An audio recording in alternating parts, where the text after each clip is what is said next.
recebo um dos diretores do AA no Brasil, o doutor Oney Fontes, que é muito bem-vindo aqui no programa. Seja bem-vindo, doutor. Muito obrigado, Márcio. Uma satisfação estar aqui com vocês nesse seu programa, que tem uma enorme audiência, e nós sabemos que isso irá ajudar muitas pessoas que hoje são vítimas dessa grave doença chamada alcoolismo.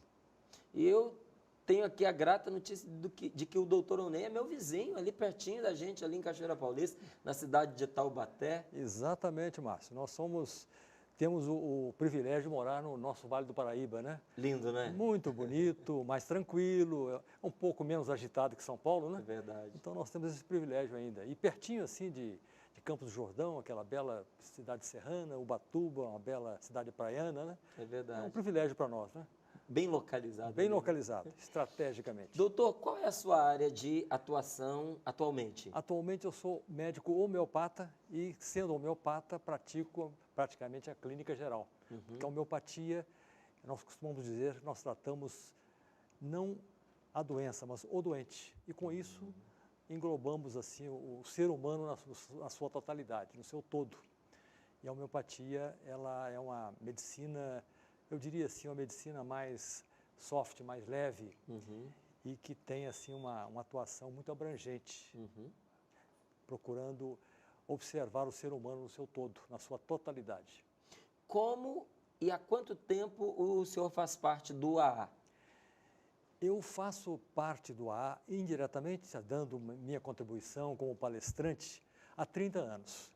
E há 7 anos eu participo da direção nacional de Alcoólicos Anônimos do Brasil, continuo fazendo palestras no Brasil inteiro para a Irmandade, e além disso, eu participo como um dos diretores da sua administração direta, no seu dia a dia. Qual é a origem desse nome, né? Porque muitas vezes as pessoas ouvem falar de Alcoólicos Anônimos, Alcoólicos Anônimos, Alcoólatras Anônimos, uma palavra é sinônimo da outra, e por que Anônimos? A palavra são sinônimos, alcoólatra e alcoólatra são sinônimos. Agora, o nome da Irmandade é Alcoólicos Anônimos. Por que alcoólicos? Eu acho que alcoólicos é uma palavra talvez menos agressiva, porque você sabe muito bem que o sufixo latria significa adoração. E, na verdade, os alcoólicos não adoram o álcool, eles têm uma relação de amor e ódio com o álcool, porque ao mesmo tempo que eles têm necessidade do álcool pela sua doença, mas, por outro lado, eles sabem que o álcool está destruindo a sua vida. Agora, quanto à origem do nome, isso lá nos quase 80 anos atrás, que é mais ou menos o tempo em que foi fundado o Alcoólicos Anônimos, houve assim uma discussão entre os seus cofundadores qual o nome. O primeiro nome sugerido foi A Saída, que seria a porta de saída para os portadores da doença alcoolismo. Mas foram pesquisar e descobriram que existiam já vários livros com esse nome, A Saída, porque eles iam publicar um livro. Aí, conclusão, alguém sugeriu esse nome, por que não Alcoólicos? E por que não Alcoólicos Anônimos? E o nome pegou. E hoje é um nome que efetivamente identifica essa irmandade que existe em mais de 180 países, no mundo inteiro praticamente, né? E que vem salvando milhares de vidas em todas as regiões onde ela atua. Agora, por que Anônimos? O anonimato é um alicerce fundamental dessa irmandade e eu explico a você, são 2 motivos principais. O primeiro é a preservação do portador da doença alcoolismo, porque existe um estigma muito grande, um preconceito muito grande contra o alcoólico. Aquele estereótipo, né, que o alcoólico é aquele indivíduo sem teto, sem casa, caído na sarjeta, é um indivíduo sem vergonha, sem moral, é um estereótipo, quando na verdade é um portador de uma doença. E esse anonimato preserva o alcoólico deste estigma. E, por outro lado, preserva também a irmandade, a entidade. Por quê? Porque um membro de Alcoólicos Anônimos, ele pode estar fazendo a sua recuperação e, às vezes, há muitos anos, mas um belo dia ele pode acontecer dele recair, dele voltar a beber. E se ele foi uma pessoa que, por exemplo, esteve na mídia fazendo um trabalho, como eu estou aqui agora conversando com você, vai gerar o descrédito para a Irmandade. Não, mas essa Irmandade não funciona. O fulano teve na mídia tal, o ano passado, falou para todo mundo, falou para todo mundo, deixado. Exatamente. Teve uma entrevista lá com o Márcio, falou que tinha deixado e agora ele recaiu. Então, esse trabalho de mídia, por exemplo, nós fazemos nós que somos os amigos de Alcoólicos Anônimos, como é o meu caso, que podemos aparecer na mídia. Os membros de Alcoólicos Anônimos preservam o anonimato em função desses dois fatores, preservar a si próprio e preservar a entidade. Uma atitude imensamente prudente, não é? E generosa. Muito bom. Agora, o senhor usou aqui um termo que eu acho que é muito importante. O senhor usou já por 2 vezes, que o alcoólico, ele é uma pessoa doente, não é? E a gente sabe que de um tempo para cá, cada vez mais tem se usado essa terminologia, porque antes se usava muito do vício, não é? Ele é viciado em álcool, não é? É um bêbado, não é? E hoje a gente vê mais vezes, principalmente nos meios de comunicação social, não é? Referir-se ao alcoolismo como uma doença. É uma doença mesmo? E por que é uma doença? O que caracteriza essa doença? Sem dúvida, hoje está comprovado que é uma doença, inclusive é aceita como doença pela Organização Mundial de Saúde, já tem o seu código, naquele livro, o Código Internacional de Doenças, está lá rotulado, o alcoolismo tem a sua sigla direitinho. E por que é doença? E é mais sério ainda, é uma doença crônica, progressiva e incurável, não tem cura. O alcoólico, ele vai carregar essa doença para o resto da sua vida.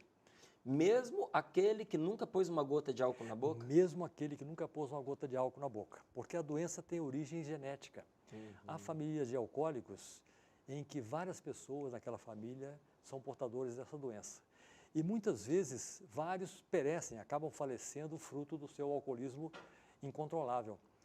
E alguns, percebendo isso, nunca ingerem nada de álcool, porque já sabem que provavelmente terão herdado aquela doença. Gente, olha que informação importantíssima. Exatamente. Então, muitos que são portadores dessa doença nunca desenvolverão os sintomas dela porque não farão uso do álcool. Por isso que eu estou dizendo para o senhor que é uma informação importante, porque olha que orientação salvífica você pode dar a um jovem que ainda não bebeu. Não é? Meu filho, você não beba, porque nós temos um histórico de alcoolismo na nossa família, provavelmente você tem essa doença. Exatamente. E o dia que você colocar uma gota de álcool na boca, provavelmente não será a única gota. Não é? Então, aquele garoto ou aquela moça, sabendo disso, se priva dessa experiência terrível, não é? Exatamente. E quantos poderiam ser salvos com uma informação dessa? Por isso que é da mais alta relevância programas como o seu, que vão levar ao grande público informações importantes a respeito dessa doença. Porque o que acontece é que 15% da população, isso é uma estatística mundial, sofre da doença alcoolismo. Então, você imaginando que o Brasil tem cerca de 200 milhões de habitantes, então serão 30 milhões no Brasil que têm a doença alcoolismo. Muitos nem sabem que têm. Então, é muito relevante isso.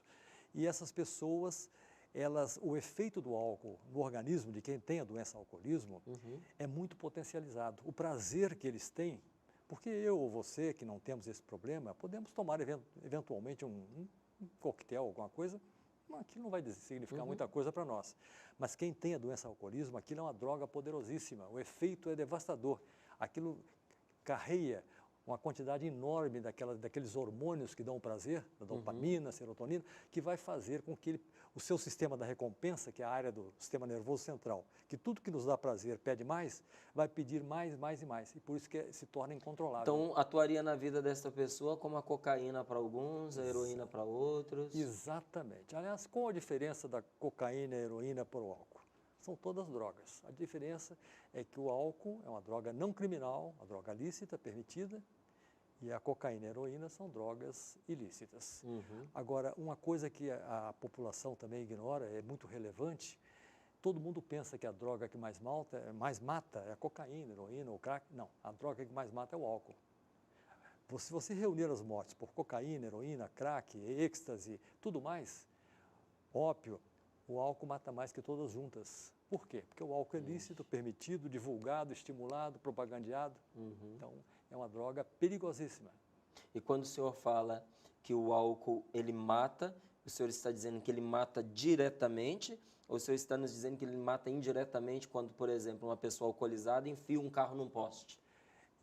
Eu me refiro à parte direta. Direta. E se formos pegar esse lado indireto, que nós estamos vendo todos os dias na mídia, Então, aí isso se então, potencializa. exatamente, aí o efeito é devastador. É uma droga realmente Nossa, isso terrível. é interessante, eu acredito que novo para muitos de nós, viu? Sem dúvida.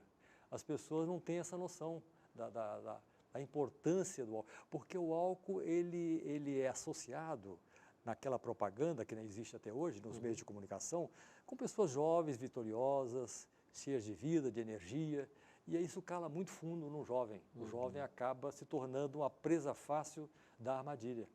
E se ele tem a tendência à doença ao alcoolismo, ele vai desenvolvê-la. Agora, uma pessoa que não é alcoólica, mas adquire o hábito da bebida e numa larga escala durante um bom tempo da sua vida, ela se torna dependente?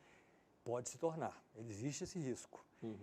Evidentemente, a chance de se tornar é muito menor do que quem já carrega a genética na sua E vida. nunca vai chegar a um nível de comprometimento que uma pessoa que é alcoólica geneticamente teria. Sem dúvida alguma. Ela não pode, ela tem que usar aquele lema de Alcoólicos Anônimos. Só por hoje não ingerir nenhuma gota de bebida alcoólica. E no dia seguinte renovar esse mantra. E nesse só por hoje nós encontramos alcoólicos em recuperação há 5, 10, 15, 20, 30 anos na sobriedade. Para o senhor, qual é o grande fator de inserção das pessoas nesta realidade do alcoolismo alimentado, digamos assim? Eu não sei se é essa a expressão, mas a pessoa ela é alcoólica, não é? Ela vai se inserir nesse universo da enfermidade, dessa doença, ele vai colaborar com ela. O que o arrasta em geral para isso? A ignorância? Seria o fator desencadeante que você diz, né? Eu acho que há vários fatores. Nós vivemos num mundo estressante. Agora há pouco nós conversávamos a respeito disso, né? O estresse que é dirigir em São Paulo, por exemplo. Eu até evito hoje dirigir em São Paulo. Mas esse mundo estressante, nós sabemos que quando a pessoa está estressada, ela não procura a calma, meditação, tranquilidade, não. Procura o prazer. O prazer é o antídoto do estresse. E o álcool, evidentemente, como qualquer droga, dá prazer. Então, esse eu diria que é um dos grandes fatores desencadeantes, a busca do prazer. E hoje nós vivemos num mundo hedonista, que é o mundo da busca do prazer a qualquer preço. E as pessoas muitas vezes confundem prazer e felicidade, que são coisas diferentes. Porque prazer é algo que exige um estímulo externo. O álcool e a droga dão o estímulo externo. Felicidade já é outra coisa, está dentro de nós, está mais ligada a valores mais profundos. Certo. Como é que funciona a irmandade? O que os alcoólicos anônimos fazem por esta pessoa, não é, que entrou nessa relação com o álcool? É uma pergunta excelente essa sua. E nesse meu convívio, há 30 anos com Alcoólicos Anônimos, eu observo o seguinte: todo ser humano tem uma necessidade de pertencer. Todos nós temos que pertencer a alguma coisa, seja uma religião, seja um grupo, não é? Seja o que for. E o que se percebe é o seguinte: aquele alcoólico tão espezinhado, tão desestruturado, física, mental, emocionalmente, tão assim humilhado, ele é acolhido de uma maneira assim muito fidalga. Ele é acolhido como se fosse a pessoa mais importante do mundo. E isso é dito para ele: olha, você hoje no grupo é a pessoa mais importante, porque todos os alcoólicos se espelham nele. Um dia estiveram naquela situação e receberam uma mão amiga que os acolheu. Isso aí é importantíssimo. Aliás, tem um termo de responsabilidade que é muito recitado em Alcoólicos Anônimos, que mostra exatamente isso. É muito bonito. Fala o seguinte: quando qualquer um, seja onde for, estender a mão pedindo ajuda, quero que a mão de A esteja sempre ali. E por isso eu sou responsável. É o termo de responsabilidade. E todo alcoolista, quando chega numa reunião de um grupo, ele encontra uma acolhida maravilhosa. Todos ali o recebem de braços abertos, falam: olha, você aqui está entre seus iguais. Você aqui, ninguém é melhor que você. Todos nós passamos o que você está passando. Agora, vem aqui conosco, nós vamos lhe dar a mão, você vai sair dessa. E ele sai. Nossa. É maravilhoso. É maravilhoso. Quais são os 12 passos que se vive dentro do A? Primeiro passo, é o mais importante. Admitimos que éramos impotentes perante o álcool, que tínhamos perdido o domínio sobre nossas vidas. É a redenção, é a rendição. É o alcoólico chegando à conclusão que ele sozinho não vai sair daquela vida. Certo. Segundo passo, viemos a admitir que um poder superior a nós mesmos poderia devolver-nos a sanidade. É reconhecimento de um Deus. Terceiro passo, decidimos entregar nossa vida e nossa vontade aos cuidados de Deus, na forma em que o concebíamos, seja qual forma for. Quarto passo, se faz um minucioso e destemido inventário moral de nós mesmos. Quinto passo, admitimos perante Deus, perante outro ser humano, perante nós mesmos, a natureza exata de nossas falhas. É aquela catarse que ele faz para não ser o igual. No sexto passo, prontificamos inteiramente a deixar que Deus removesse todos esses defeitos de caráter. No sétimo passo, humildemente rogamos a Ele, a Deus, que nos livrasse de nossas imperfeições. Oitavo passo, fizemos uma relação completa de todas as pessoas que tínhamos prejudicado e procuramos reparar os danos a elas causados. Nono passo, fizemos reparações diretas dos danos causados a tais pessoas, sempre que possível, salvo quando fazê-lo pudesse prejudicá-las ou a outrem. Décimo passo, continuamos fazendo o nosso inventário pessoal e sempre que estávamos errados, nós o admitíamos prontamente. 11º passo, procuramos através da prece e da meditação melhorar nosso contato consciente com Deus, na forma em que o concebíamos, rogando apenas o conhecimento de sua vontade e forças para realizar essa vontade. E, finalmente, o 12º passo, tendo experimentado um despertar espiritual graças a esses passos, procuramos transmitir a mensagem aos alcoólicos que dela necessitam e seguir esses princípios em todas as nossas atividades. Olha que 12 passos maravilhosos. Então, é isso que eu ia dizer para o senhor. Um programa como esse não tira a pessoa só do alcoolismo. Levanta a pessoa para a vida. Faz renascer um novo ser humano. Como é que alguém pode ajudar uma pessoa que é alcoólica a chegar até o AA? Porque eu já conheço, nunca visitei um grupo do AA. Tenho essa curiosidade, uma hora eu vou visitar. Já está convidado. Muito obrigado. Tenho realmente uma curiosidade sadia em relação ao AA, porque eu encontro com muitas pessoas e algumas delas enfrentando o drama do alcoolismo e por causa dos testemunhos que eu já ouvi, de pessoas diretamente envolvidas, eu não tenho nenhum receio de indicar, não é? Mas, às vezes, indicando, a esposa diz, eu já tentei, eu não consigo, eu não sei. E, por falta de ferramentas da minha parte, até por não ter ido buscar, não sei mais como ajudar essa mulher a ter motivação de levar o seu filho, de levar o seu marido. Digo mulher porque parece que o grupo mais afetado, também se eu estiver errado, o senhor, por favor, me corrija, são os homens. Sem dúvida. Não é? Então, às vezes eu não sei como dar para ela as pistas de levar esse jovem ou de levar esse cônjuge até o encontro desse grupo.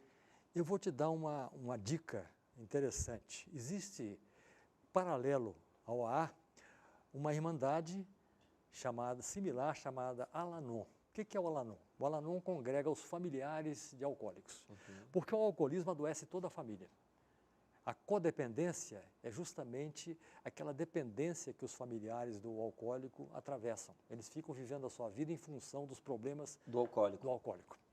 E o Al-Anon, ele ensina o familiar a como lidar com o seu paciente alcoólico. E muitas vezes, aquele familiar que começa a frequentar o Al-Anon, ele serve de exemplo e mais tarde vai fazer com que o alcoólico se renda. Eu vou te citar um exemplo. Quando eu estive no Rio Grande do Sul, há uns 2 anos atrás, fazendo palestras lá, conheci um casal de meia-idade, felicíssimo, e a esposa, tinha 25 anos que frequentava o Al-Anon, e o marido tinha 20 anos de AA. Ela entrou 5 anos antes dele. Essa mulher venceu pela persistência. Ela toda noite saía, se aprontava, o marido bebendo em casa, e falava, onde é que você vai? Eu vou na reunião do Al-Anon. Você não quer ir para o AA? Eu vou para o Al-Anon. 5 anos ela fez isso, até que ele se rendeu. Hoje ele tem uma gratidão por ela, porque ela salvou a vida dele. Ela não desistiu Não dele. desistiu. 5 anos ela persistiu. Sozinha, sem ele, sem ver margem de esperança da ida dele. Ela nunca perdeu a esperança, isso é que é o Olha importante, só. né? E hoje ele tem uma gratidão, além do amor que eles têm um pelo outro, um casal feliz, ele tem uma gratidão por ela extraordinária, porque ele não estaria mais vivo hoje se continuasse bebendo como bebia naquela época. Então, essa é uma das ferramentas. A outra é aquela conscientização, aquele trabalho de água mole em pedra dura, né? Tanto dá até que fura, sempre deixando uma literaturazinha de AA para ele ler. Existe um folhetozinho que fala assim, 12 perguntas que você pode fazer a si próprio para saber se você tem problemas com álcool. E são perguntas muito ilustrativas. Coloca uma mesinha ali no banheiro com um vasinho de flor, deixa ali. Exatamente. Às vezes o cara olha e nossa, mas eu estou respondendo 10 dessas perguntas, não é possível, acho que eu devo ter problema com álcool, né? Um dia a ficha cai, né? Já chegando aqui ao finalzinho da nossa entrevista, eu queria saber como é que esse grupo se mantém, não é? O que mantém o AA? Esse é outro aspecto interessantíssimo. O AA é uma entidade única, sui generis, porque não aceita a contribuição de quem quer que seja, a não ser dos seus próprios membros. Nem de governo federal, nem de governos estaduais, nem de governos municipais, nem de empresas, nem de particulares. Se amanhã ou depois você resolver fazer uma contribuição, eles vão te agradecer muito educadamente, falar, não podemos, pelo nosso estatuto, aceitar. Só os próprios membros é que podem contribuir. E isso eu acho que foi uma coisa fantástica. Por quê? Porque dá uma noção de responsabilidade para os seus próprios membros, que eles realmente, você dá valor àquelas coisas que você contribui para manter de pé. Eles sabem que eles estão contribuindo para manter aquilo de pé para ajudar aqueles que precisam, que virão depois deles. E só os próprios membros é que dão as suas contribuições. E nessa história, o AA existe há 80 anos praticamente, salvando vidas. Maravilhoso. Doutor Oney, eu só posso agradecê-lo por essa entrevista. Não é? Eu sei que nós teríamos muito mais coisas a falar sobre o AA, mas eu acredito que aquelas coisas mais importantes que a gente precisa saber a respeito, nós falamos aqui que a existência desse grupo, a sua capacidade de recuperação das pessoas que estão afetadas, não é? Que são afetadas pelo alcoolismo, que têm essa doença e que desenvolveram a prática da bebida, não é? Caminhos para se chegar até lá. Não é? E, sobretudo, essa gota de esperança que é colocada no nosso coração quando a gente ouve uma pessoa que está lá dentro e que vê isso de fato acontecendo, dizendo para a gente, funciona, vale a pena a gente percorrer esses passos. Sem dúvida. E como funciona? Aliás, eu encerraria dizendo a você, tem uma frase daquele grande escritor francês, Albert Camus, que eu acho que sintetiza muito bem o que é Alcoólicos Anônimos, porque lá ninguém está acima de ninguém, todos estão ombreados lado a lado, e o Camus diz o seguinte, não caminhe à minha frente, porque talvez eu não possa segui-lo. Não caminhe atrás de mim, porque talvez eu não possa guiá-lo. Caminhe ao meu lado e seremos amigos. Muito bom. Diz tudo, né? Diz tudo. Quero agradecer aqui ao Dr. Oney e quero fazer também uma indicação para você, porque este livro, que se chama Como se dar bem com quem você quer bem, nasceu de um dos motivos de estresse que muitas vezes inserem as pessoas no alcoolismo, que é a solidão. Tem muita gente que vive a solidão.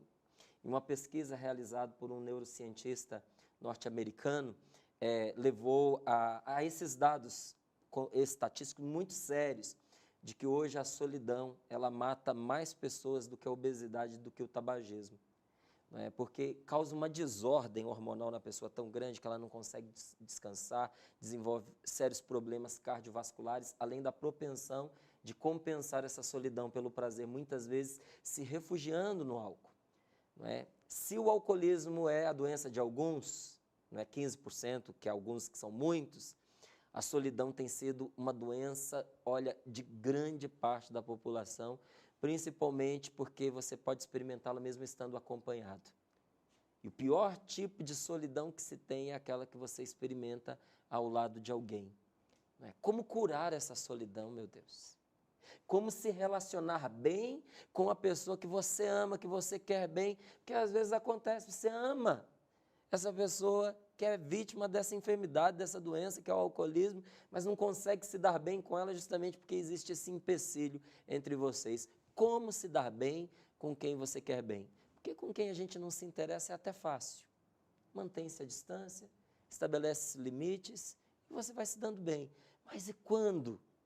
a Aquela pessoa com a qual você não consegue se dar bem é quem você ama. Esse livro traz caminhos maravilhosos de libertação, de cura do coração, das emoções, da alma, inspirado na Sagrada Escritura. E eu gostaria de colocá-lo à sua disposição. Você pode adquiri-lo pelo telefone 0, código da operadora 12, 3186 2600 ou através do nosso site loja.cançãonova.com. Eu agradeço você pela companhia, por esse bate-papo gostoso. Eu, Dr. Owney, você aqui, e nós temos um encontro marcado na nossa próxima segunda-feira, às 22 horas, aqui nesse nosso querido canal da TV Canção Nova. Até lá, se Deus quiser.